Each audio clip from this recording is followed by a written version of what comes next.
तो क्या कह रहे हैं, ये मूल ज्ञान अभी मत खोलना। ये मूल ज्ञान कब खोला जाएगा, जब द्वादश पंथ खत्म हो जाएंगे। खत्म होने का मतलब ये नहीं कि बंदे ही हो जाएंगे। खत्म होने का मतलब होता है जैसे आपकी 12वीं की पढ़ाई खत्म हो जाए तो आप कहां जाओगे, कॉलेज में।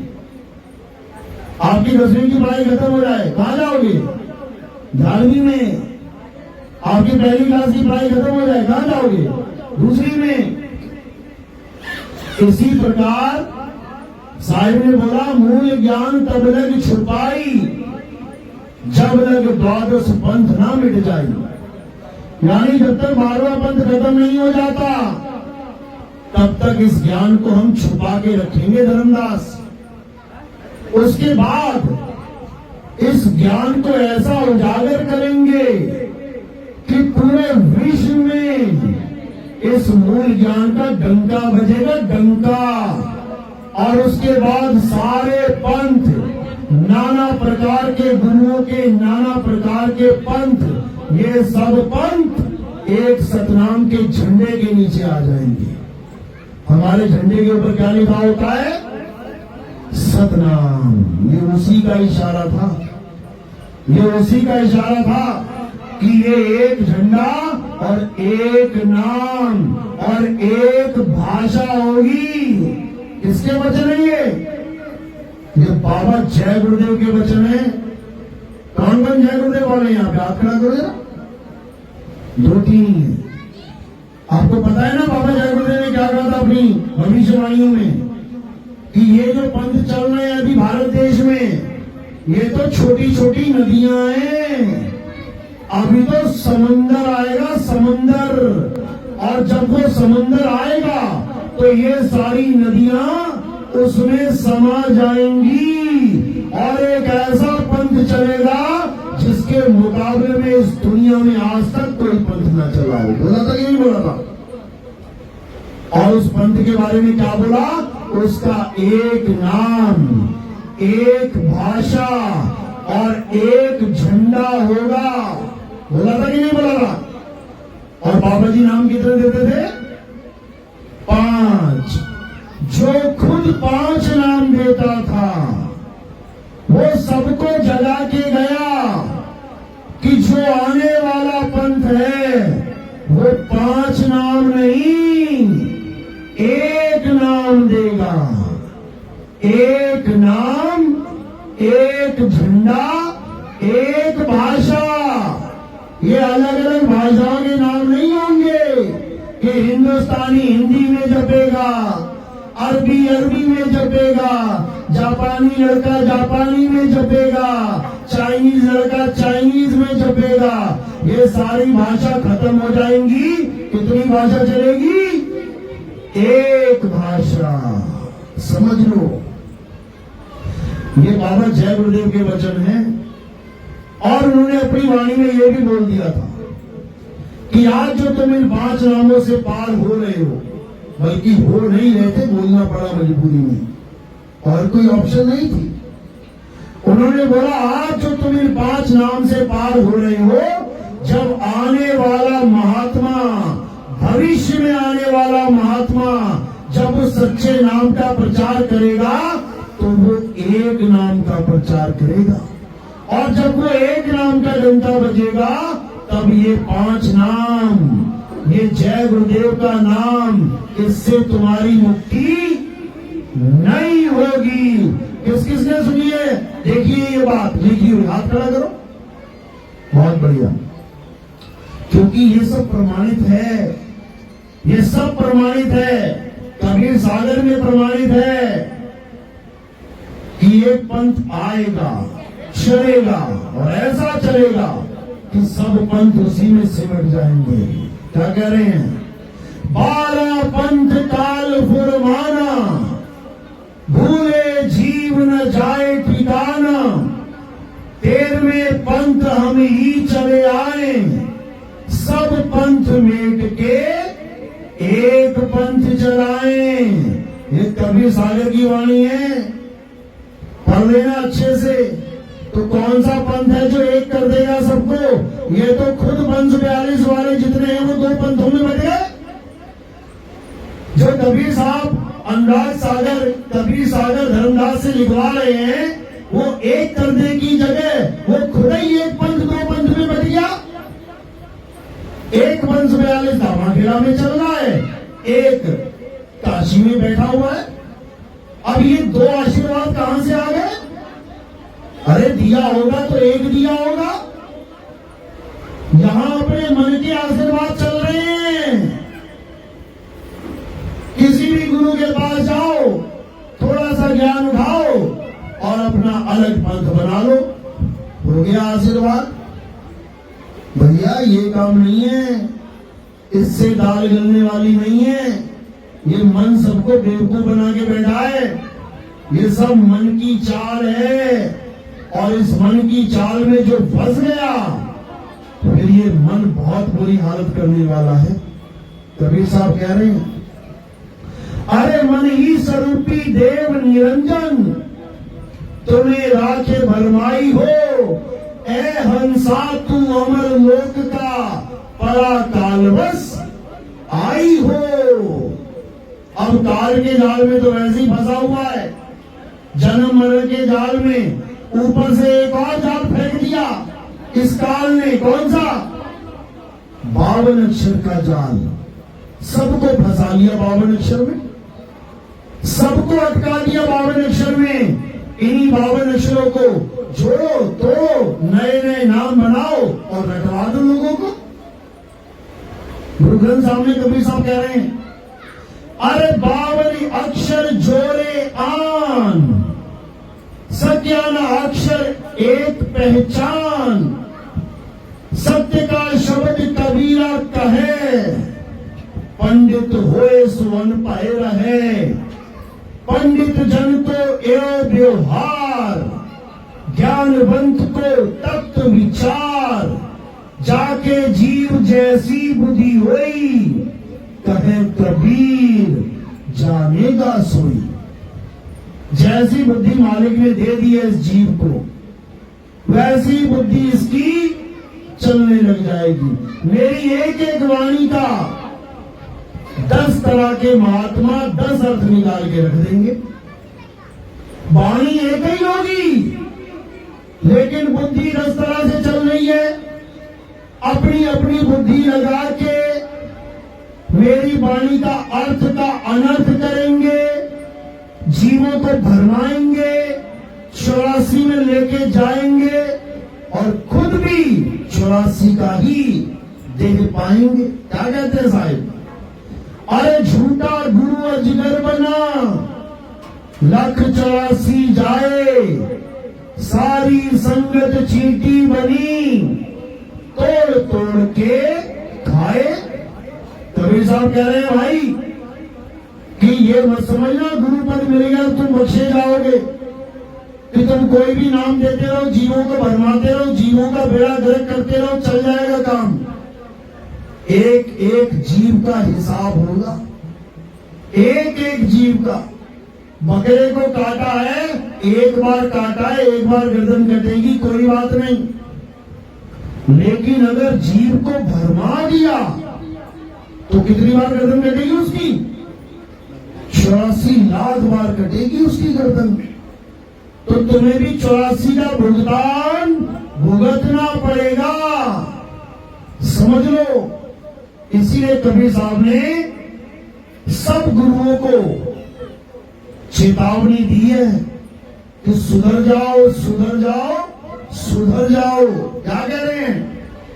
अरे गुरुआ तो घर घर फिरे, कौड़ी केर 50, अपने रूप की खबर नहीं, शिष्य कर्म की आस।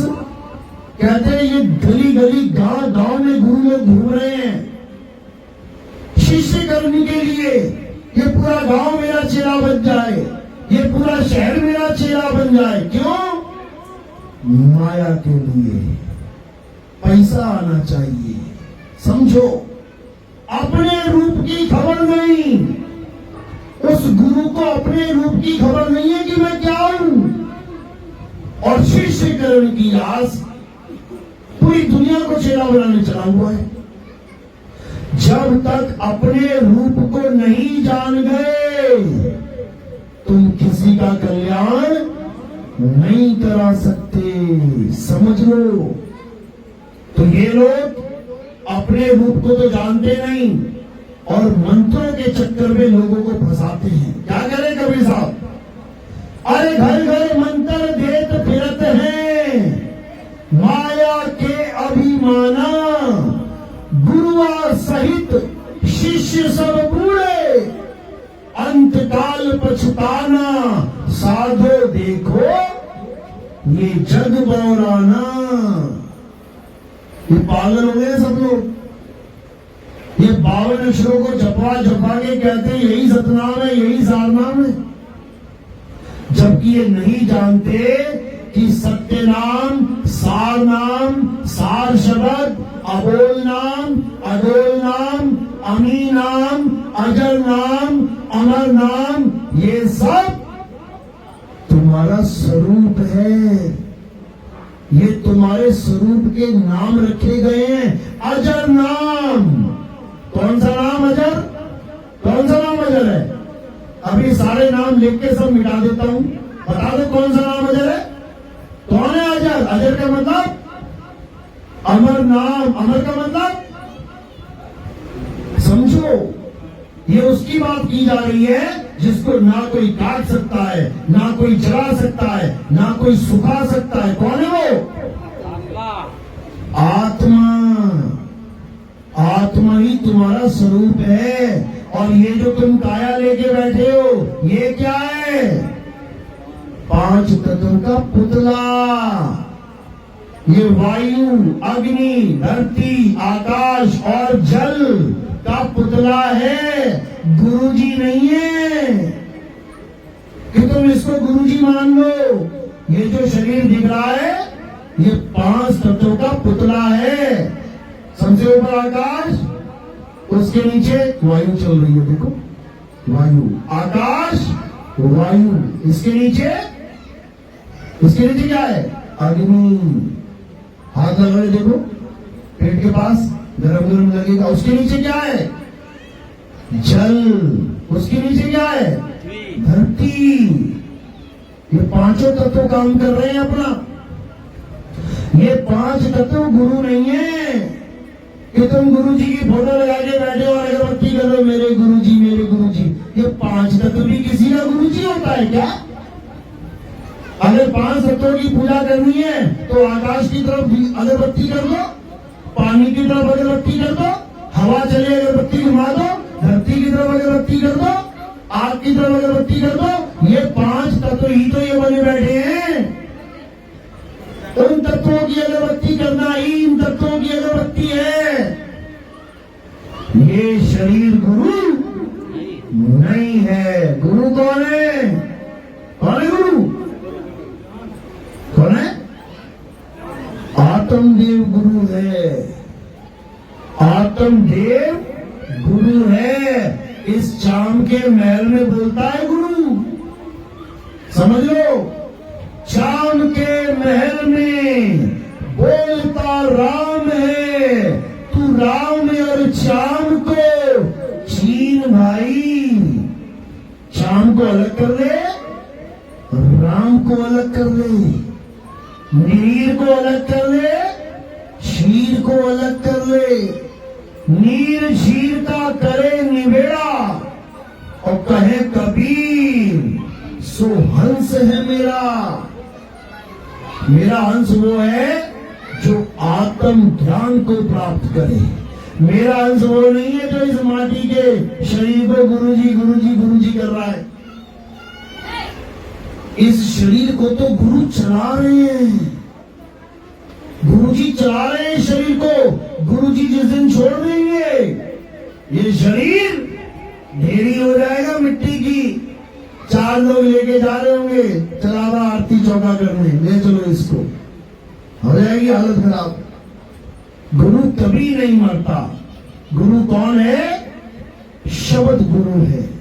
नानक साहब समझा रहे हैं, शब्द गुरु सूरत धुन चेला। असली गुरु कौन है? शब्द है। चेला कौन है? सुरता है। सूरत चेला है। कबीर साहब क्या कहते हैं? कबीर साहब ने भी गुरु बनाया था एक, क्या नाम था उसका? रामानंद। बना तो लिया साहिब ने मजबूरी में। क्यों बनाया था? क्योंकि रामानंद किसी नीच जात वाले को चेला ही नहीं बनाता था और उस वक्त वही सबसे मशहूर गुरु था। तो कबीर साहब ने क्या खेल खेला, क्या लीला करी? सुबह सुबह जाके काशी में पंचगंगा घाट पे सीढ़ियों में बच्चा बन के लेट गए। 6 महीने का अबोध बालक। वैसे कितनी उम्र थी? 6 साल की उम्र थी। 6 महीने का अबोध बालक बन के लेट गए। अब गुरुजी सुबह सुबह स्नान करने जाते थे। जैसे ही नदी में उन सीढ़ियों पे उतरे, सीधे सिर पे पैर लगा। अब सिर पे पैर लगा तो बच्चा रोने लगा। अब गुरुजी ने इधर देखना उधर, उठा के बच्चे को गले से लगा लिया। क्यों लगा लिया? क्योंकि जात पात क्या पूछे हम 6 महीने के बच्चे की, क्या तेरी जात है? नहीं तो बहुत होशियार था वो, बात बाद में करता था, पहले जात पूछता था क्या जात है भाई तेरी। तो जो बच्चे को गले से लगा लिया और बोला बेटा राम राम बोल, रो मत, राम राम बोल। तो वहां पे कबीर साहब ने दीक्षा ले ली राम राम की। लेकिन कल तो मुकर जाएगा गुरु जी कि तू मेरा चेला नहीं, मैं तेरा गुरु नहीं। क्यों? मैं नीच जात वालों को चेला बनाता ही नहीं, मेरे सारे चेले उच्च कुल के ब्राह्मण हैं। अब क्या करें? तो कबीर साहब ने क्या किया, उसके गले के जो मोती थे उनको, माला को तोड़ दिया। एक मोती अपने हाथ में छुपा लिया, बाकी सारे मोती गिर गए नीचे। एक मोती क्यों छुपा लिया? क्योंकि कल को जब मैं जाऊंगा और कहूंगा कि आप मेरे गुरु, मैं आपका शिष्य, तो ये मानेंगे नहीं गुरु जी, क्योंकि मैं 6 साल का बच्चा बन के जाऊंगा, 6 महीने वाला तो जाऊंगा नहीं। कहते मानेगा नहीं तो क्या करना पड़ेगा? एक मोती जो इनका छुपा लिया मैंने, वो दिखाऊंगा कि देखो आपने मुझे राम राम की दीक्षा दी थी। इसीलिए कबीर पंथी में एक मोती की माला मिलती है, कंठी माला कहते हैं उसको। हमारे पंथ में एक मोती की माला चलती है निशानी के स्वरूप कि ये कबीर पंथ की निशानी है। तो वो जो गुरुजी कबीर साहब ने किए, उन्हें करने की जरूरत नहीं थी, करने पड़े मजबूरी में, क्योंकि उनकी बात को कोई सुनता ही नहीं था। कहते थे इतना ज्ञान तेरे पास कहां से आया बता, तू निगुरा है, तू भले कितना ही बड़ा ज्ञान दे दे, निगुरे का ज्ञान ग्रहण करने योग्य नहीं होता। समझ लो, आज के जमाने में निगुरे गुरु बने बैठे हैं।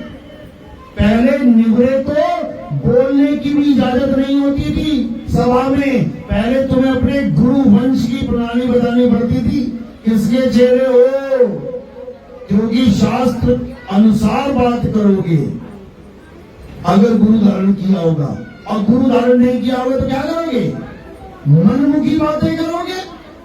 कौन समय बर्बाद करेगा अपना? तो कबीर साहब जब बात करते थे तो लोग उनसे पूछते थे कि तेरा गुरु कौन है? तो कबीर साहब के पास कोई जवाब नहीं होता था। क्यों? क्योंकि उनका कोई गुरु था ही नहीं, उनको किसी गुरु की जरूरत ही नहीं थी। मजबूरी में गुरु बनाना पड़ा। साहिब ने बोला भी है दोहा, जग मर्यादा कारणे गुरु किया रामानंद। अरे शब्द हमारा गुरु है, सदा हमारे संग। कहते हैं मेरा असली गुरु शब्द गुरु है, जो हमेशा मेरे साथ रहता है। ये तो जग मर्यादा के लिए बना लिया कि मेरी बात लोग सुनते नहीं थे, चलो जी गुरु जी बन गया, हो गया, अब तो सुन लो। तो ये महिमा है हमारे बंदी छोड़ की, हमारे सतगुरु कबीर साहब की, कि वो इस धरातल पे आते हैं तो पत्थर के पुजारियों को भी गुरु बना के उनको भी पार करने आते हैं, गुरु को तारने आते हैं। कैसे तरे रामानंद जी महाराज? कबीर साहब की वजह से तरे हैं, नहीं तो पत्थर ही पूछते रह जाते सारी उम्र। लेकिन दुख के साथ कहना पड़ता है कि आज हमारे कबीरपंथी पत्थर पूजने से बाज नहीं आ रहे।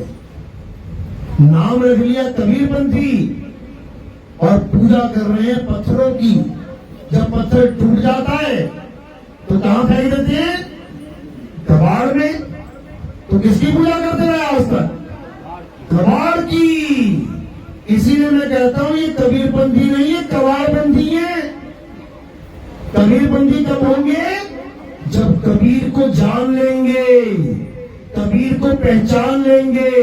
अरे कक्का केवल नाम है, बब्बा ब्रह्म शरीर और रारा सब में रम रहा वाको नाम कबीर।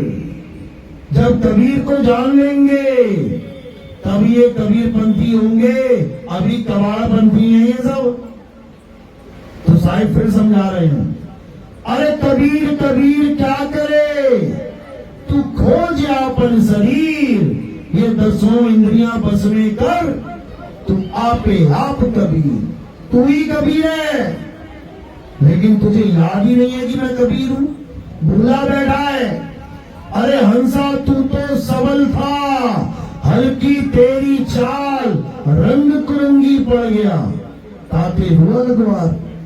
साहिब समझा रहे हैं, हंसा तू तो सबल था, तेरा स्वरूप कुछ और था, लेकिन एक इच्छा के कारण तुमने सारा गुण गोबर कर लिया। बीजेपी में क्या समझा रहे हैं, क्या कह रहे हैं? जैया जन्म मुक्ता हता, तैया हता न कोई, और छठी तुम्हारी हो जगह, और तू कहां चला भिगोए। तू अपने स्वरूप को भूल के कहां जा रहा है? तू कहां चक्कर में पड़ने जा रहा है इस 5 तत्वों के? ऐसा चक्कर में पड़ा कि चक्कर बन गया। 84 लाख में भ्रमण करता नहीं थक रहा।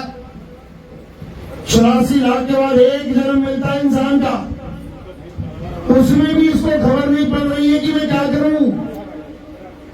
कह रहा टाइम पास नहीं हो रहा इसलिए मैंने टीवी ले लिया, टाइम पास नहीं हो रहा इसलिए मैंने मोबाइल ले लिया, टाइम पास नहीं होता इसलिए मैं घूमने चले जाता हूं। अरे टाइम है कहां? कितना टाइम है तुम्हारे पास? 84 लाख जन्म और ये केवल 60-70 साल का एक शरीर।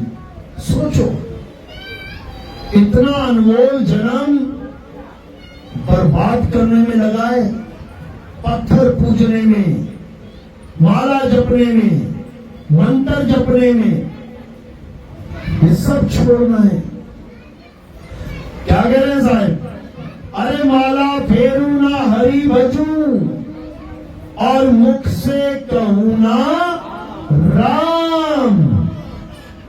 राम हमारा हमको भजता, और हम पावे विश्राम। कहते हैं मेरा हंस होगा, ये मुंह से बोलने वाले राम पे भरोसा नहीं करेगा, कि मुंह से बोलने वाले नामों को जपेगा, कभी नहीं जपेगा, त्याग देगा, छोड़ देगा। क्या बोल रहे हैं? एक नाम को जानकर दूजा दे बहा, चंचल से निचल भया, नहीं आवे नहीं जा। यानी एक नाम, कौन सा नाम? ये अजर नाम, अमर नाम, अमी नाम नहीं। एक नाम, कौन सा नाम? सतनाम। सतनाम, सत्य नाम को जानकर दूजा दे बहा। कौन से बहाने हैं? ये 52 अक्षरी नाम, ये हिंदी के नाम, ये उर्दू के नाम, ये पंजाबी के, ये फारसी के, ये चाइनीज जापानीज नाम नहीं जपने हैं, छोड़ दो। किसको जानना है? अपने सत्य स्वरूप को जानना है। अपने आत्म स्वरूप को जानना है, इसके अलावा और किसी को नहीं जानना, तब काम बनेगा, नहीं तो नहीं बनेगा। तो साहिब समझा समझा के थक गए, लेकिन इस नादान जीव के कान में छू नहीं देंगी। ये उसी कार्रवाई में पड़ा रहा, मर की कार्रवाई में ये मनमुखी बना रहा। ये कबीर साहब की वाणियों को पीछे फेंकता गया। इसीलिए कबीर साहब ने कहा था कि एक ऐसा पंथ चलाऊंगा आके कि उसके बाद सारी दुनिया का अज्ञान खत्म हो जाएगा। ये प्रमाणित है। तो वही पंथ कौन सा पंथ है? हमारे सदगुरु मदन साहिब जी का पंथ है।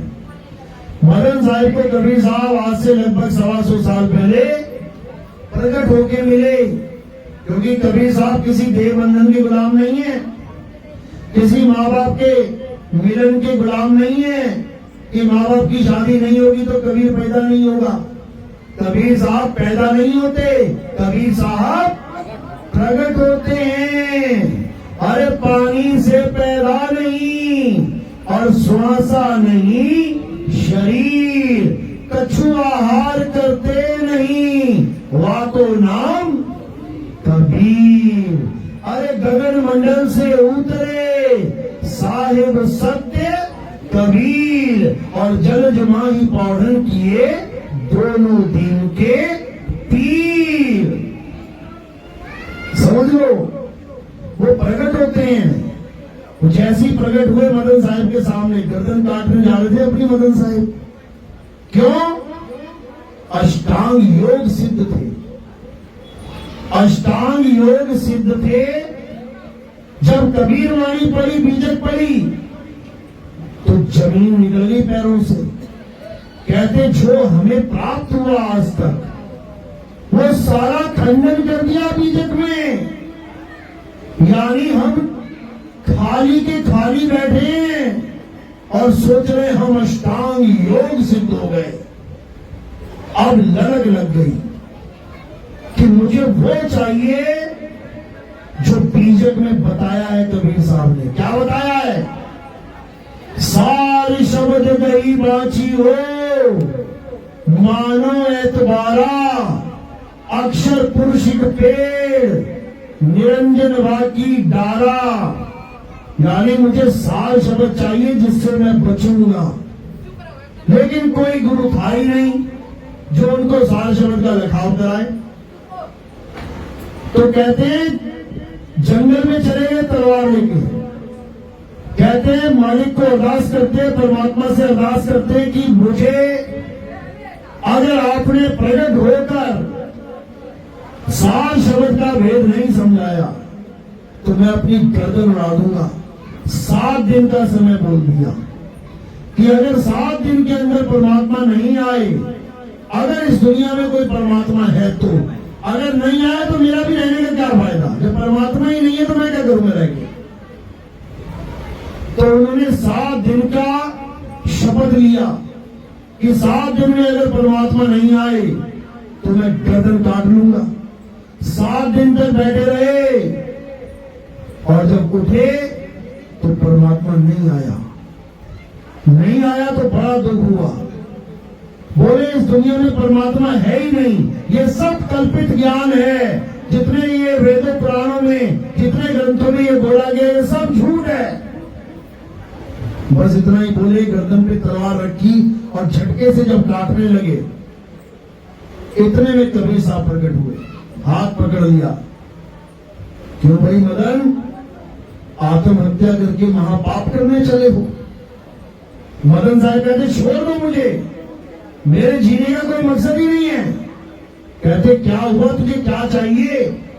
कहते वो आप नहीं दे सकते जो मुझे चाहिए, जो मुझे दे सकता है वो आया ही नहीं। कहते तू बता तो सही तुझे क्या चाहिए? कहते मुझे सार शब्द चाहिए। कहते बस इतनी सी बात, बैठ। वहीं बैठा के उनको सार शब्द का ज्ञान समझा दिया। जब सार शब्द का ज्ञान समझा दिया तो मदन साहिब निहाल हो गए। कहते धन्य मेरे भाग जो आप मिले। आप हैं कौन? तब कबीर कबीर साहब ने कहा अभी भी नहीं पहचान पाया।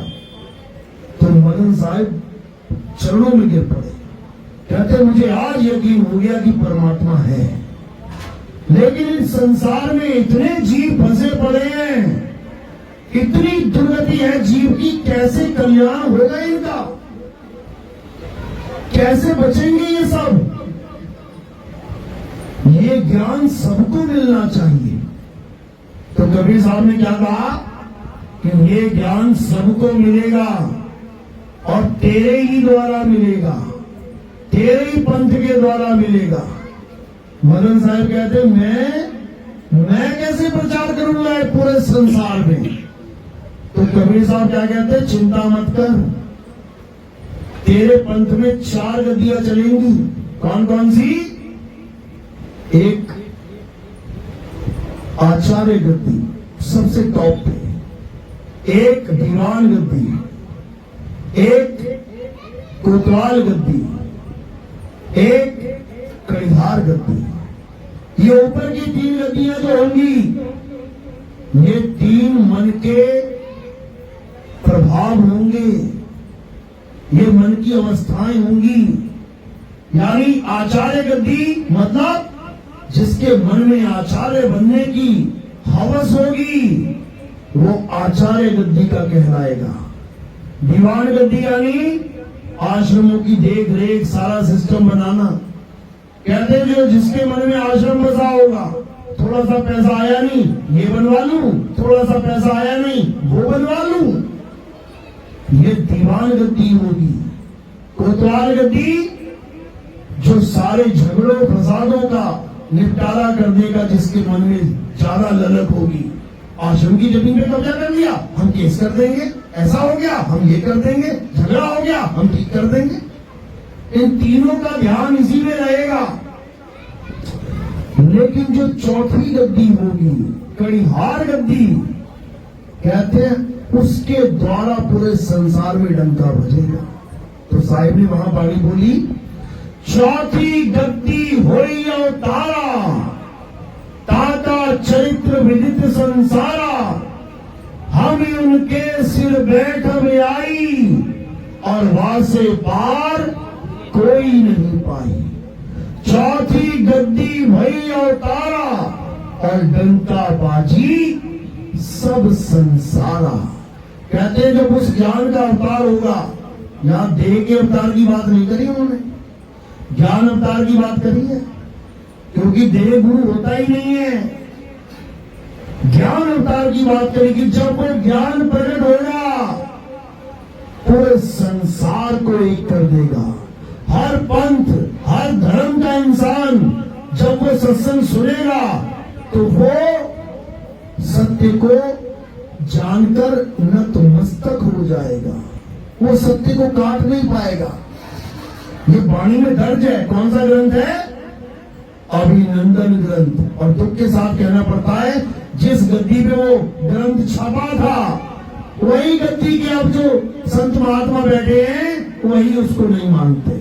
बताओ, इसी को कहते काल के दूतों की एंट्री। कबीर साहब ने मदन साहब को भी बोल दिया था, अरे बहुत मदन में पंथ चले हैं, बहुत ज्ञान कथ के समझई है, वाकी बात न मानो एका, सार शब्द में राखो टेका। ये तब बोला था 125 साल पहले। इसी पंथ का उजागर होना था, और सारे पंथ एक पंथ में समा जाएंगे, और समा ही रहे हैं, आपके सामने ही है। जब मैं अकेला चला था तो मैं अकेला ही था, हमारे आश्रम वालों ने भी हमारा साथ ना दिया, आश्रम के साधु संतों ने टांग खींचने का काम किया।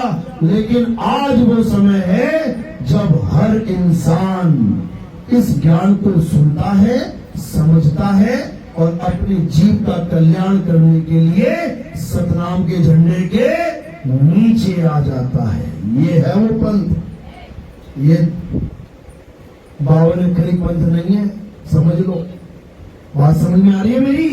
किस किस के समझ में आ रही है? आप खड़ा करेगा, बहुत अच्छी बात है। अगर ये जीव जाग गया, अगर ये जीव जाग गया, तो इसे भरमाने वाला कोई हाल पैदा नहीं हो सकता। भरमाए तब जा रहे हैं क्योंकि सोए हुए हैं। और कबीर साहब क्या कह रहे हैं? मैं कहता हूं जागत रहियो और तू जाता है सोई रे। तेरा मेरा मनवा कैसे एक होई रे। कैसे एक होगा? अब होगा, अब जगेंगे सब, क्योंकि समय आ गया है मेरे भाइयों, समय आ गया है। चलो, तो आज का सत्संग यही समाप्त करते हैं। परमात्मा से अरदास करता हूं कि जितने भी जीव यहाँ बैठे हैं सबके अज्ञान का नाश हो, सबको ज्ञान की प्राप्ति हो, परमात्मा का दिव्य संदेश सबके हृदय में घर करे, कबीर साहब की वाणी सबके हृदय में विराजमान हो, असत्य का नाश हो, सत्य की जीत हो। बोलिए परमपिता परमात्मा की, सदगुरु बंदी छोड़ कबीर साहेब की, सभी संतों की, सभी भक्तों की, आज के आनंद की, सकल हंस के बंदगी साहेब बंदगी। सतनाम सत।